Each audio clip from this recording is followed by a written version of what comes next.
Hi, come in, Martin. Sit yourself down, down. Now, I've got this. What have you been up to? Tell me about it. To be honest, I thought I'd got flu. Yeah. I had like a week when I seemed to have like flu symptoms, just a bit washed out and achy. Yeah. And I went to our laces for Sunday lunch, and apparently I collapsed. Oh, gosh. Ended up at LGI in A&E, and I mean, what I thought was flu, it turns out actually it was pneumonia. Oh, gosh. So I was really out of it for a week. I mean, to be honest, I only got out on Monday. Had you been sort of unwell before? You said you flew. What do you mean? Yeah, I just thought it was flu. Like sometimes you sort of ache all over and you're tired and you just generally worn out. And I had that for about a week. And Lisa phoned me and says, "Are you going to come for Sunday dinner, Dad?" So I came round and I don't remember, but apparently I just keeled over. Yeah. So I scared her and the gang kiddies, and so she made sure that I ended up in A&E. Yeah.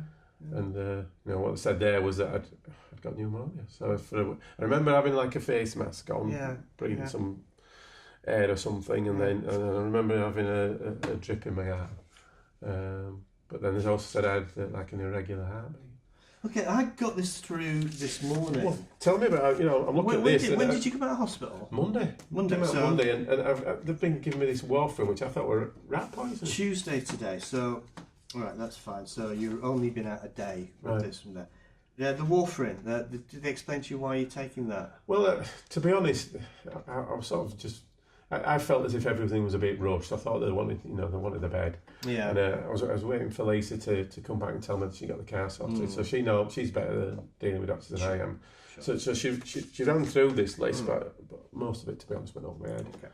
But then I saw this warfarin and I'm thinking, oh my God, I thought warfarin's what they use in killing rats. Yeah, well, what we're looking at is doctors are terrible for this. Yeah, we sort of say, show me the list of tablets, I'll tell you what's happened. This tells a bit of a story, and it almost certainly you have had this irregular heartbeat called atrial fibrillation. Right. It's just a term we use for it. Irregular heartbeat's fine. Right. And one of the problems with atrial fibrillation is that the heart basically beats irregularly. Right. Okay, and what happens is, as it beats irregularly, you can get what's the word I'm looking for? The blood will swirl around. Right. Okay, and if it swirls around for a time, it can form little clots. Whoa. And these clots then shoot off around the system. So I could have another heart attack? Well, not a heart attack, but they are at risk of things like a stroke. Wow. Or blood clots going into your arm or your leg. Right. And so what warfarin does is it actually makes it longer for the blood to clot. Right. So say if the blood would normally clot in 10, 30 seconds or whatever, it will clot 2.5 times more slowly than that. Right. So that the blood within the heart chamber doesn't get a chance to form a clot. Right. So it doesn't come off around here. Right. But yeah, looking at this, it looks like I know what's happened from there. So the warfarin is important. Right.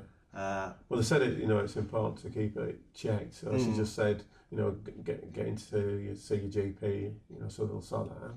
Yeah, it's not the way it normally works, to be perfectly fair. Oh, right. But there are a couple of things about this which I was a bit unusual, so I'm glad you've come in today. So I only just got this today. I didn't realise you were out yesterday. Right. Otherwise, I would have contacted you yesterday. Right. Since I've got this, I've tried to speak to Dr. Alders. Right. Do you remember Dr. Alders? I remember a really attractive doctor, so I suppose that might be. But there were like different doctors. Was she the one flying around doing all the work? Yeah. Yeah, that'd be yeah, her. The one that seemed to be constantly there. Yeah. Unfortunately, she's now on a day off for a couple of days, so I couldn't speak to her. So I spoke to the ward sister, and again, the ward sister's back from a couple of days off, and the other ward sister who's there is off as well. They just seemed rushed off the feet, Yeah. I mean, to be honest, I felt as if I were doing them a favour by getting out as quickly as possible. I think there is a bit of an issue. Often what happens is if casualty gets really full, what they'll do is they'll say, okay, who's planned to go home in the next couple of days? Well, so, I mean, she sat down and went through this, but I thought, hang on a minute, I'm not taking this in. Yeah, I'll go through this with you because I think I know what the issue. Because it's a slightly unusual combination, I did try and get hold of them. to try and check your notes to find out who the consultant was. Right. But your notes are apparently, they've left the ward, but they haven't gone to records yet. Right. So they're in limbo land at the moment. I'm not surprised. It just seemed panic stage. Do you know which consultant senior doctor you're under? No, I don't. I'll Lisa will. She's the one that's sort of. Well, what I can do is I'm going to try and find out who the senior doctor was. Right. And I will speak to them and I'll try and find out why they've sent you on these tablets, sent you out on these tablets. Right. So do you think they give me the wrong stuff then? It's an unusual combination. Unusual, yeah. Unusual, yeah. Right. I think I know what's happened. Right. Obviously, without confirming it with one of the doctors who are actually there, it's going to be difficult. But I can go through with you what I think has happened. Right. I don't feel right, you know. I feel really tired, but I thought, well, it's going to take me a while just to get used to sleeping in my own bed. You know, sleeping in hospital bed, you don't get a good night's sleep. No, there's wards and noise. You know, and I think, you know, the whole stress of being in hospital anyway, with visiting and you see people getting upset. It will take. I was talking to a chest doctor, and he said, 4 months to recover fully from a pneumonia. Really? Wow. Yeah. It's going to take that long before you. I don't remember passing out. You know, I remember just being stood up, and I say apparently I keeled over. Yeah. So you know, Lisa and grandkid was scared. Flashing lights and all thing there. Well, they thought it was like another heart attack after last year. You know, thought, God, is Dad having another heart attack? Yeah. Okay.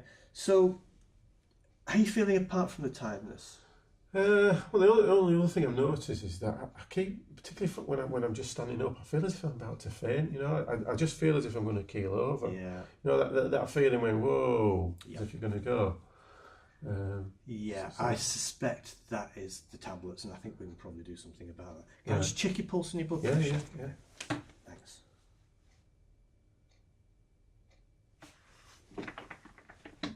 There's somewhere you need to be. Yeah, junior doctors don't wear watches anymore because they sort of bare below the elbow stuff. All right. And sometimes, I'll ask medical students to check a pulse and they whip their phone out. It looks like they're on the text, I know. As I said to them, for old guys like me, you've got to tell people what you're doing with that. Yeah. Okay, that's a bit low. Right. I'll just check your heart rate.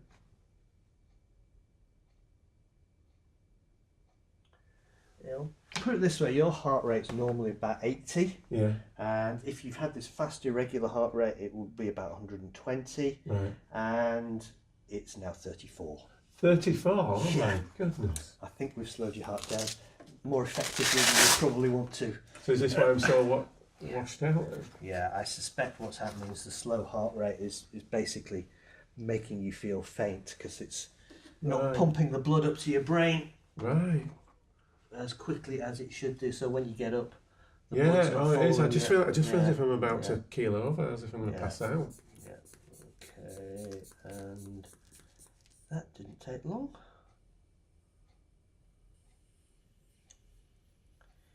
You know how we normally have difficulty keeping your blood pressure under control. How I nag you about having the beers on a Saturday and a Sunday. Still think you shouldn't drink 8 pints at a time, but still. Listen, at my age, there ain't a lot else going right for me at the moment. I'm not, I can't work. Okay, I'll nag you about that later. Okay, I'll nag you about that later. Yeah, don't cut all my pleasures out. Blood pressure's, well, you stopped smoking at least, so that's, that's one thing. Blood pressure is low. Okay, it's just about enough to keep you upright. Right. So what I'm going to try and do is I'm going to try and tell the narrative as I think it's happened and explain it with the tablets. Are you having any problems with swelling of your ankles? No. It's just the dizziness which is the issue. I mean, Lisa's got chest staying with me just in case. How's your breathing feel? All right, really? Yeah. What's it like at night? Yeah, okay. How many pillows do you sleep on? 2. Getting up in the night breathless at all? No. Getting up in the night to pee at all, or peeing during the day a lot? No, not than usual, no. Okay, that's surprise from that. So what I'll do is I'll go through what you're taking. Okay. Right. If I use your sheet, please, I can sort of explain it as I'm going along. I can take it on with them. Yeah. So this is your atorvastatin. Your statin you take from your heart attack. Yeah. You also used to be on aspirin. Now, some people when they put you on warfarin stop aspirin. Yeah, that's what you told me. Some cardiologists prefer you to be on warfarin and aspirin. Right. Okay. So what I'll do is I can do an email consult with your heart specialist right. and ask whether they want you to be on the aspirin still. All right. Okay. Yeah. So we should be okay with that. So Right. I'll sort that bit out from there. The bisoprolol, that's the beta blocker that you were on before. Yeah. But they've increased that rate. Yeah.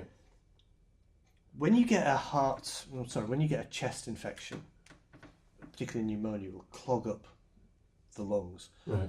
That means the lungs don't work very well, so the heart's got to work a lot harder. Right. Sometimes if you put it under a lot of strain, it will go off kilter and start to behave irregularly. Right. Okay. Yeah, which is what they said. I got irregular heartbeat. Now, if the heartbeat, normally a pump will fill to its optimal capacity and beat. Yeah. If it's irregular, what will happen is it never fills properly. All right. So the whole rationale behind it is to slow the heart rate down so the heart can fill properly and work properly, so it's not causing a back pressure.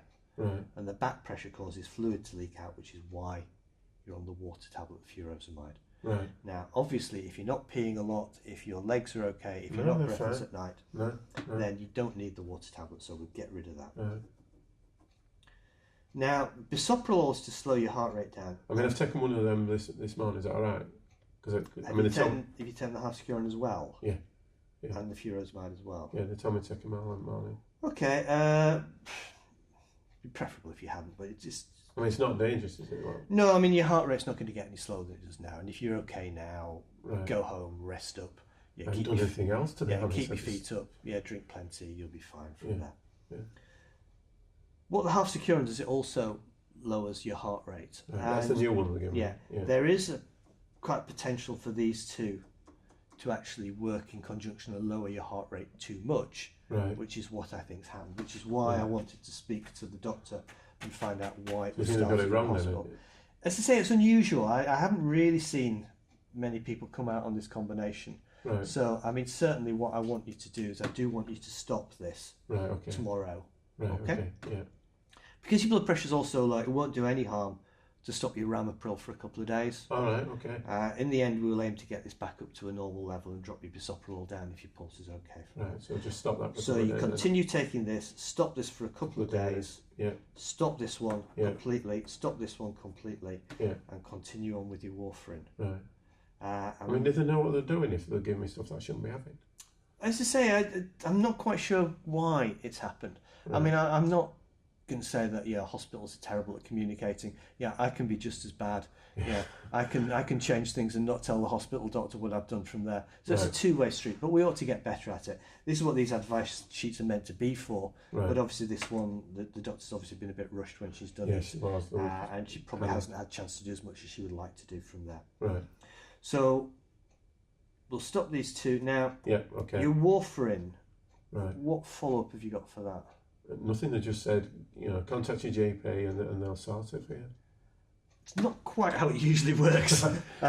Usually what they'll have done is they'll send you an appointment for the warfarin clinic. No, I looked at your blood results on the computer from the day that you were discharged yesterday, and that was okay. So we need to check it in a week's time. Right. So what I'll do is I'll get Nicola, my secretary. In fact, I'll send her the So that's not done here then? That's done somewhere else, is it? Oh, it's done at the... usually there's either an outreach clinic or the hospital, and the dose is controlled by a haematologist, a blood specialist, and they'll tell you where to go up or down to stabilise from there.